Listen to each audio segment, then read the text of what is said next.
नमस्कार, मैं ज्योत्सना सिंह हल्दीराष्ट्र में आप सभी का एक बार फिर से स्वागत करती हूं। जैसा कि आप सभी जानते हैं कि यहां हम बात करते हैं इलेक्ट्रो होम्योपैथी की।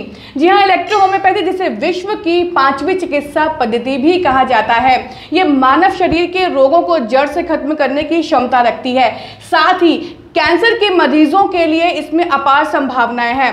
जी हां, सिन्हा इलेक्ट्रो होम्यो अनुसंधान द्वारा आविष्कृत गैंगेनॉल फोर्ट एक ऐसी दवा है जो कैंसर के मरीजों को उस स्टेज पर राहत पहुंचाती है, उनकी असहनीय दर्द में राहत पहुंचाती है जब वो दर्द से कराह रहे होते हैं। तो आज बात करते हैं आज के कार्यक्रम की। जी हां, आज के कार्यक्रम में हम बात करेंगे कैंसर पेन एंड पैलिएटिव पर। क्या होता है कैंसर पेन एंड पैलिएटिव, किस प्रकार से ये काम करता है, कैंसर के मरीजों को इसकी ज़रूरत क्यों पड़ती है और कैंसर के मरीजों को यहाँ जाना कब पड़ता है, ऐसे जो तमाम सवाल हैं इसका जो जवाब है आज हम इस कार्यक्रम में आपको देने की कोशिश करेंगे।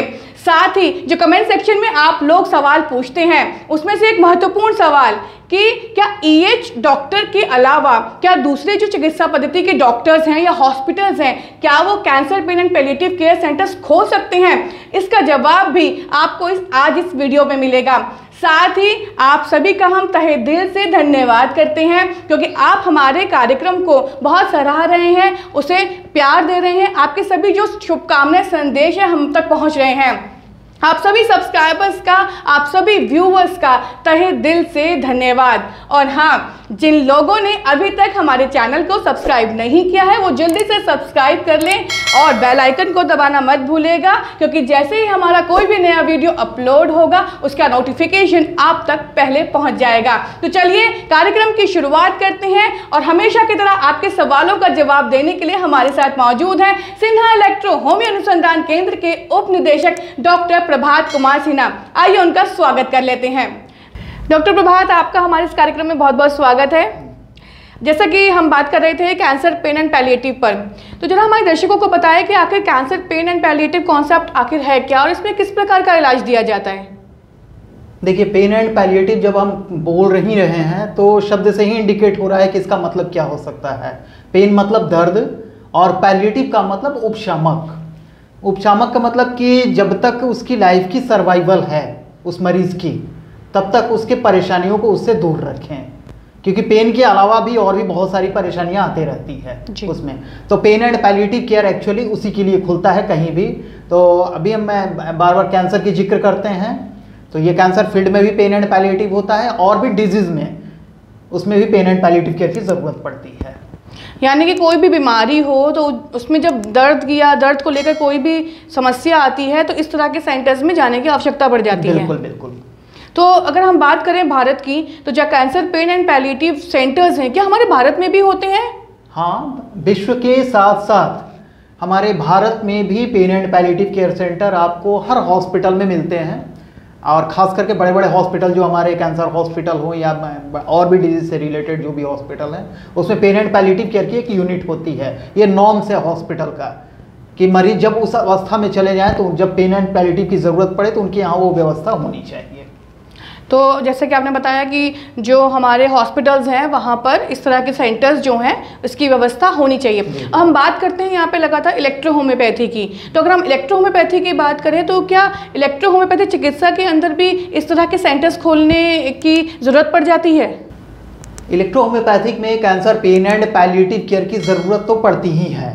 हर समय जब मरीज उस अवस्था में होते हैं और जब दर्द से तड़पते हुए आएंगे तो उसमें पेन एंड पैलिएटिव केयर की ज़रूरत पड़ेगी। और इसकी शुरुआत सबसे पहले सेहक ने किया था, सिन्हा इलेक्ट्रो अनुसंधान केंद्र ने, जबकि पेन एंड पैलिएटिव शब्द भी हमारे इलेक्ट्रोहोम्योपैथिक में नहीं होते थे, वो बड़े बड़े हॉस्पिटलों में ही देखने को मिलते थे। उस समय सेहक ने इलेक्ट्रोहोम्योपैथिक में cancer pen and palliative care centre को इंट्रोड्यूस किया था और हमारे बहुत सारे सेंटर अभी चल रहे हैं पूरे इंडिया में। तो जैसे कि आपने बताया कि आपके सेंटर्स चल रहे हैं, जरा हमारे दर्शकों को बताएं कि किन किन देश के किन किन क्षेत्रों में आपके जो सेंटर्स हैं रन कर रहे हैं। देखिए, बहुत सारे स्टेट में जैसे कि महाराष्ट्र, मध्य प्रदेश में भी सेंटर चल रहा है, उत्तराखंड में सेंटर है, अभी राजस्थान में भी सेंटर चल रहा है, जयपुर वगैरह में अभी कंसल्टेंसी सेंटर दिए गए हैं और भी बहुत सारे सेंटर हैं। जैसे रोहतास डिस्ट्रिक्ट हमारे बिहार में भी सेंटर चल रहा है और बहुत ही अच्छे लेवल पे सेंटर चल रहे हैं जो भी हैं हमारे सारे। तो यानी कि अभी हरियाणा का जो गुड़गांव है उसमें Ayushman cancer pen and palliative care centre अपनी एक अलग पहचान बनाए हुए हैं कैंसर के फील्ड में। तो जैसे आपने बताया कि इतने सारे सेंटर्स चल रहे हैं, तो जो भी कैंसर के पेशेंट है जो इलेक्ट्रोहोम्योपैथी की चिकित्सा में आ रहे हैं तो वो इन सेंटर्स में जाके अपनी चिकित्सा प्राप्त कर सकते हैं। जी बिल्कुल। तो जैसे कि आपने बताया कि आपके जो सेंटर्स चल रहे हैं यानी सिन्हा इलेक्ट्रो होम्यो अनुसंधान केंद्र के एफिलिएशन में जो सेंटर्स चल रहे हैं, तो आपको ये प्रेरणा मिली कहाँ से कि आपको, क्योंकि जैसे कि हम आपके से जो पिछले इंटरव्यू में आपने हमें बताया था कि आप काफ़ी लंबे समय से कैंसर के क्षेत्र में काम कर रहे हैं, या जो सिन्हा इलेक्ट्रो होम्यो अनुसंधान केंद्र 70 के दशक से कैंसर के क्षेत्र के लिए काम करता है, जो गैंग्रेनोल फोर्ट है आप लोगों के ही द्वारा आविष्कृत है, तो इसकी प्रेरणा आपको मिली कहाँ से? देखिए ये 2008 की बात है एक्चुअली। गैंग्रेनोल फोर्ट तो हमारे यहाँ बहुत पहले आ चुकी थी। मैंने पहले भी बताया था कि 1999 में सबसे पहला एप्लीकेशन हुआ था उस मेडिसिन का। और रही बात कैंसर पेन एंड पैलिएटिव शब्द की और इस सेंटर की, तो वो सबसे पहले 2008 में बिहार में एक कॉन्फ्रेंस हुआ पेन एंड पैलिएटिव पर, वो मॉडर्न साइंस ने करवाया था, जिसमें कि ऑस्ट्रेलियन HOD ऑडिट स्प्रूट आई हुई थी वहाँ के पेन एंड पैलिएटिव केयर की, और उनसे हमारी बहुत बातें हुई।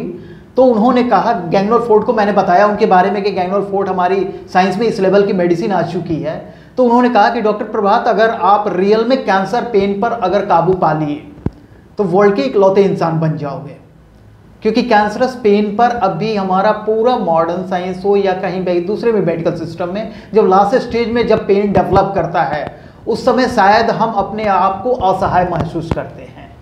और वहाँ जब आप कह रहे हैं कि विद इन 20 मिनट्स हम रिजल्ट देते हैं और कैंसरस पेन रिमूव करते हैं या कम करते हैं उसको, तो ये बहुत बड़ी उपलब्धि होगी आपकी। और मैं चाहूँगी कि आप लोग कैंसर पेन एंड पैलिएटिव को अपना टारगेट बना लें। उस समय मेरे जहन में बिल्कुल बैठ गया कि रियल में अगर कैंसर पेन एंड पैलिएटिव को अपना एक टारगेट बना लिया जाए EH के लिए, तो इलेक्ट्रोहोम्योपैथी को हम उस प्लेटफॉर्म पर इंट्रोड्यूस करा सकते हैं जहां पर कि हम पहुंचने की हमेशा सपने देखते रहते हैं या उम्मीद रखते हैं। तो 2008 में हमारा पहला cancer pen and palliative care centre Bihar में ही ओपन हुआ था। वो हमारा इंटरनल ही था, क्योंकि हम बाहर में कहीं एफिलिएशन नहीं देते थे, हम स्वयं काम कर रहे थे। काफ़ी दिनों तक हम अपने सेंटर पर हम स्वयं ही काम करते रह गए। बहुत सारे मरीजों को लाभ दिया गया उस समय और लोग लाभान्वित भी हुए उससे। तो आपने बताया कि जिस प्रकार से कि कैंसर जो पेन एंड पैलिएटिव है जो आपके द्वारा चलाए जा रहे हैं, तो और भी जैसे आपने कहा देश में और भी जो cancer pen and palliative care centres run कर रहे हैं, चल रहे हैं, तो जो आपके द्वारा जो एफिलिएट किए जाते हैं और जो दूसरे सेंटर्स हैं उनमें क्या अंतर है? देखिए pain and palliative care center मैंने पहले भी बताया कि बड़े बड़े हॉस्पिटलों में भी चल रहे हैं। तो हमारे मॉडर्न साइंस में जो pain and palliative care center चलता है कैंसर हॉस्पिटल में, तो वहाँ उनका जो प्रोटोकॉल होता है उसमें देने की, या तो इंजेक्शन के थ्रू दे या मेडिसिन दे, जैसे मॉर्फिन पैथोडिन लास्ट स्टेज में दिया जाता है उसमें, बट उस स्टेज में वो भी मेडिसिन काम करनी बंद कर देती है, फेल्योर होती है। अगर ओवरडोज में हम दे दें तो पेशेंट बेहोशी की अवस्था में चला जाएगा, लेकिन फिर भी दर्द से वो तड़पता है, कराहता है उस समय। और वैसी स्थिति में हमारा जो cancer pen and palliative care centre है जहाँ भी रन कर रहा है, मरीज जब वहाँ आते हैं तो विद इन 20 मिनट 30 मिनट अपने आप को बिल्कुल ही रिलैक्स महसूस करना, मतलब वो कह देते हैं कि सर जिस स्टेज में मैं आया था और अभी विद इन 20 मिनट 20 मिनट के बाद हमारी स्थिति कुछ अलग हो रही है और हम अपने आप को बहुत ही बेटर फील कर रहे हैं। तो यानी कि जो आपके सेंटर्स में आते हैं, जो आपके एफिलिएशन में सेंटर्स चल रहे हैं, वहाँ जो पेशेंट आते हैं उन्हें निराशा हाथ नहीं लगती है। तो अगर हम बात कर रहे हैं कैंसर पेन एंड पैलिएटिव की, तो जो इसमें आपके यहाँ पे कोई भी अगर सेंटर्स खोला चाहता है तो उसके लिए क्या दिशा निर्देश होंगे, उसको क्या किन किन नियमों का पालन करना होगा या उसके अंदर क्या योग्यता होनी चाहिए? देखिए सबसे पहले तो योग्यता है कि उसकी इलेक्ट्रोहोम्योपैथी की बहुत अच्छी जानकारी होनी चाहिए, क्योंकि हम ट्रेनिंग भी उसी को दे पाएंगे जो एक्सपर्ट बन के आ रहा हो। ठीक है कि हम उसे पेन एंड पैलिएटिव उसके लिए शब्द नया है या सब्जेक्ट नया होगा, बट इलेक्ट्रोहोम्योपैथी की उसे बेसिक कॉन्सेप्ट बहुत ही अच्छे से क्लियर होना चाहिए। अगर वो नहीं हो रहा है तो फिर वो खुद भी हम परेशान हो जाते हैं और वो भी परेशान होता है।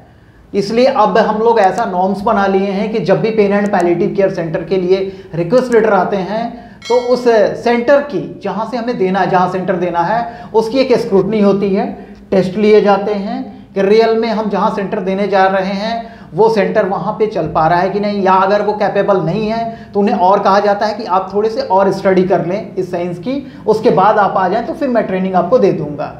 और रही बात है और भी नॉर्म्स के, तो नॉर्म्स तो बहुत सारे होते हैं कुछ, बट हर नॉर्म्स को अभी मैं बताया नहीं जा सकता ऐसे। कुछ नॉर्म्स जो मेन है, जैसे कि ओपीडी बेस पर अगर सेंटर हम दे रहे हैं तो उन्हें 3 बेड मैंडेटरी होती है कि 3 बेड वहाँ होना चाहिए, अच्छे से एक रिसेप्शन काउंटर होने चाहिए, मेडिसिन का काउंटर अलग होना चाहिए, डॉक्टर्स के चैम्बर अलग होने चाहिए, पेशेंट की जो व्यवस्था है वो सारी वहाँ पे होनी चाहिए। ये सारे नॉर्म्स हैं।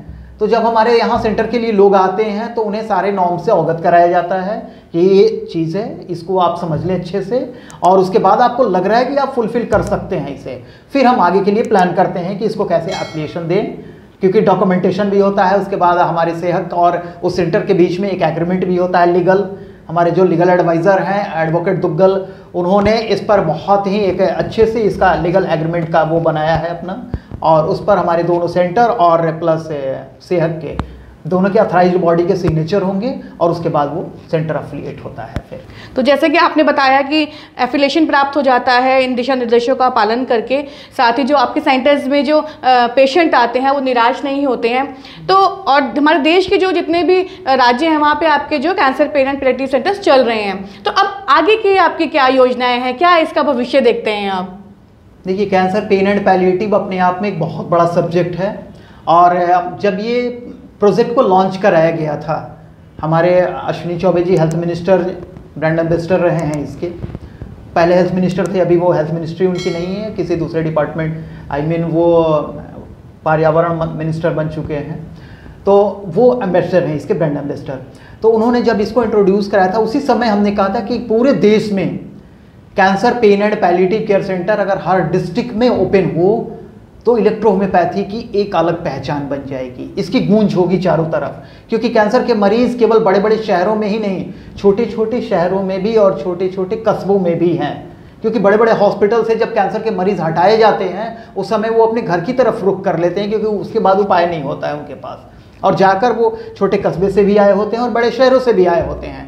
तो वहाँ पर हमें ये आया कि अगर छोटे छोटे जगहों पर, मतलब कि डिस्ट्रिक्ट में, अगर हर डिस्ट्रिक्ट में cancer pen and palliative care centre एक दे दिया जाए, हमारे इलेक्ट्रोहोम्योपैथ्स इतने एक्टिव हों करने वाले, तो लोगों के लिए बहुत ही ये मतलब गुड न्यूज़ होगा, हमारे कैंसर मरीजों के लिए खास करके गुड न्यूज़ होगा कि नहीं, अब हम अपने जगह पर भी इसका इलाज करा सकते हैं जहाँ पर रहना है। यानी कि जो भी कोई व्यक्ति को कैंसर से परेशान है या कोई गांव या कस्बे में अगर आपकी पहुंच हो जाती है, जैसा कि आपने बताया कि भविष्य में आपकी योजनाएं हैं, तो अगर किसी व्यक्ति को कैंसर का ट्रीटमेंट चाहिए, उसको बहुत दर्द है, तो वो इन सेंटर्स में जाके इलाज प्राप्त कर सकता है। तो ठीक है, अब हम बारी है जो हमारे कमेंट सेक्शन में जो प्रश्न आते हैं उनका उत्तर देने की, क्योंकि हमेशा जो हमारे दर्शक हैं हमारे वीडियोस देखते हैं और हमसे सवाल भी पूछते हैं और उनका जो जवाब देना हमारा दायित्व बनता है। तो पहला प्रश्न यही है कि हमारे जो एक सब्सक्राइबर है, हमारे जो व्यूवर हैं, उन्होंने हमसे पूछा है कि जो cancer pen and palliative care centre है, तो क्या EH डॉक्टर्स के अलावा भी क्या अन्य चिकित्सा क्षेत्र के जो डॉक्टर्स हैं या हॉस्पिटल्स हैं, क्या ये सेंटर्स खोल सकते हैं? बिल्कुल, देखिए हमारे यहाँ नॉर्म्स है एक्चुअली कि ये cancer pen and palliative care centre capable जगहों पे और कैपेबल लोगों को देना है हमें, क्योंकि हम ये सोच ले कि हम केवल इलेक्ट्रोहोम्योपैथ्स में अगर हम दे रहे हैं फिर हम बायस्ड हो गए हैं अपने साइंस को लेकर कि नहीं, हम अब देंगे तो यही देंगे भले ही वो कैपेबल हो या ना हो। तो अभी हमने, हमारी सेहत ने ये प्लान किया है कि ये cancer pen and palliative care centre अगर हमारे एलोपैथिक बड़े बड़े जो हॉस्पिटल हैं, वो चाहे मल्टी स्पेशलिटी हॉस्पिटल हो या सुपर स्पेशलिटी हॉस्पिटल हो या कैंसर हॉस्पिटल हो, अगर कहीं से भी रिक्वेस्ट लेटर आ रहे हैं कि कैंसर पेन एंड पैलिएटिव के लिए, तो हमारे रूल्स के अनुसार वहाँ पे 1 या 2 इलेक्ट्रोहोम्योपैथिक डॉक्टर होने चाहिए, क्योंकि जो ट्रेनिंग होगी वो हम अपने EH डॉक्टरों को बहुत भली भांति दे सकते हैं, क्योंकि उनका कॉन्सेप्ट इलेक्ट्रोहोम्योपैथिक से क्लियर रहता है। और बाकी हमारी जो मैनेजमेंट होती है, क्योंकि पेन एंड पैलिएटिव में मैनेजमेंट एक बहुत बड़ा पार्ट हो जाता है ट्रीटमेंट का, कि जब हम दर्द को कम करते हैं उस समय मरीज के साथ बहुत सारी मैनेजमेंट की ज़रूरत होती है, और वो मैनेजमेंट हमारे मॉडर्न साइंस से ज़्यादा अभी किसी भी हॉस्पिटल में वैसी नहीं मिल पाएगी। तो अगर हमारे मॉडर्न साइंस के हॉस्पिटल जो चलते हैं, जो एलोपैथिक हॉस्पिटल हम जिसे कहें, अगर वहाँ भी पेन एंड पैलिएटिव केयर के लिए ज़रूरत, अगर हमारे पास रिक्वेस्ट लेटर आ रहे हैं, तो वो वहाँ भी अफिलिएट किए जाएंगे। कंडीशन सिर्फ ये होगा कि हमारे 2 या 4 जो भी होंगे डॉक्टर इलेक्ट्रोहोम्योपैथी के वहाँ पे मौजूद होने चाहिए। अगर मान लीजिए चलिए कंडीशन है, कोई हॉस्पिटल रिक्वेस्ट करते हैं, डॉक्टर रिक्वेस्ट करते हैं कि हमें आप सेंटर दीजिए और हमारे ही डॉक्टर्स को आप ट्रेन कीजिए। नहीं, बिल्कुल ट्रेन किया जा सकता है, क्योंकि वो भी लेमैन नहीं है, वो मेडिकल मैन ही है। बट हम अपने साइंस के प्रमोशन को लेकर मैं बात कर रहा हूँ, क्योंकि इलेक्ट्रोहोम्योपैथी के लिए गवर्नमेंट ने या सुप्रीम कोर्ट ने रिसर्च डेवलपमेंट एंड प्रमोशन के लिए परमिट किया है। तो रिसर्च भी हो रहा है, डेवलपमेंट भी हो जाएगा, बट जब साइंस की प्रमोशन की बात आएगी तो वहाँ पर हमारे इलेक्ट्रोहोम्योपैथ्स का नाम आना ज़रूरी है। तो इसलिए हमने ये हमारे सेहत ने जो रूल बनाया है कि नहीं, हमारे इलेक्ट्रोहोम्योपैथिक डॉक्टर भी वहाँ होने चाहिए, तब हमारे गवर्नमेंट के पास भी एक मैसेज जाएगा या उस हॉस्पिटल में भी एक मैसेज जाएगा कि नहीं, हमारे इलेक्ट्रोहोम्योपैथी के लोग भी ट्रीटमेंट कर रहे हैं और उनके सहयोगी बन के।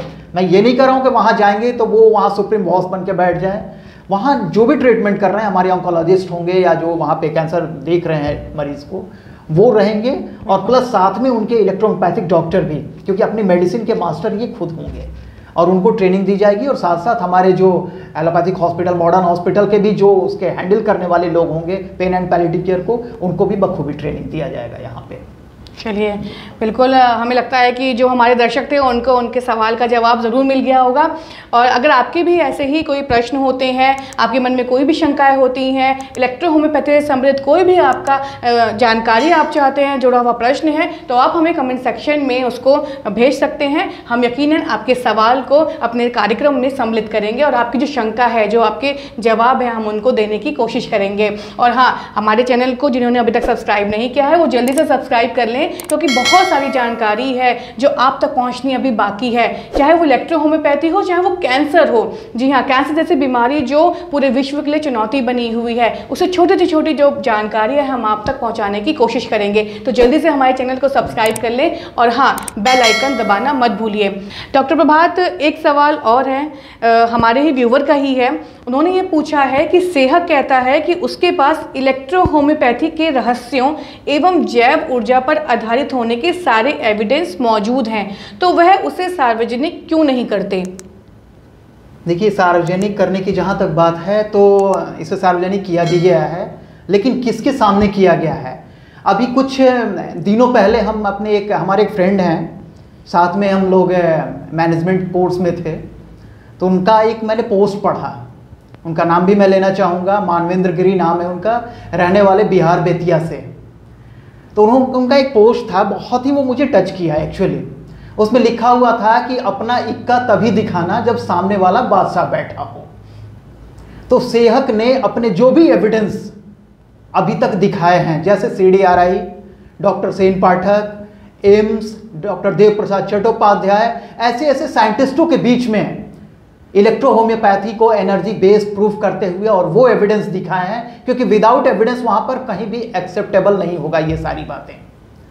तो वो सारे एविडेंस वहाँ पर दिखाए गए हैं कि हमारी साइंस किस लेवल की है और क्या करती है और इसका कॉन्सेप्ट क्या है, और उन सब साइंटिस्टों ने हमें माना और इस चीज़ को समझा भी। और रही बात सार्वजनिक करने की, तो हर जगह हर बातें नहीं की जा सकती। अगर मैं बहुत अच्छी चीज़ें अगर मैं सब जगह बताते चलूँ तो शायद वहाँ पर हंसी के पात्र भी हम होते हैं कि ये क्या बता रहे हैं, अगर समझ में नहीं आया तो। इसलिए जहाँ तक वो जो मैसेज है कि अपना इक्का तभी दिखाना जब सामने वाला बादशाह बैठा हो, तो रियली में जहाँ भी बादशाह बैठे हुए हैं वहाँ भी इसके प्रमाण को दिखाया गया है और सब लोगों ने एक्सेप्ट किया है। तो बिल्कुल हमारे जो व्यूवर हैं उनको उनके सवाल का जवाब ज़रूर मिल गया होगा। डॉक्टर प्रभात, आप हमेशा यहाँ आते हैं, हमें इतनी अच्छी जानकारी देते हैं और हमारे सवालों का जवाब देते हैं, खासकर हमारे व्यूवर्स का जवाब देते हैं, उसके लिए बहुत बहुत धन्यवाद। तो ये थे सिन्हा इलेक्ट्रो होम्यो अनुसंधान केंद्र के उप निदेशक डॉक्टर प्रभात कुमार सिन्हा, जो आपके सवालों का जवाब दे रहे थे। साथ ही हमें बता रहे थे कि cancer pen and palliative centres कितने ज़रूरी हैं कैंसर पेशेंट के लिए। हम आगे भी आप तक इलेक्ट्रो होम्योपैथी से जुड़ी हुई तमाम जानकारी पहुँचाते रहेंगे, लेकिन अब वक्त हो चला है आपसे विदा लेने का। अब मैं लूँगी आपसे इजाज़त। नमस्कार।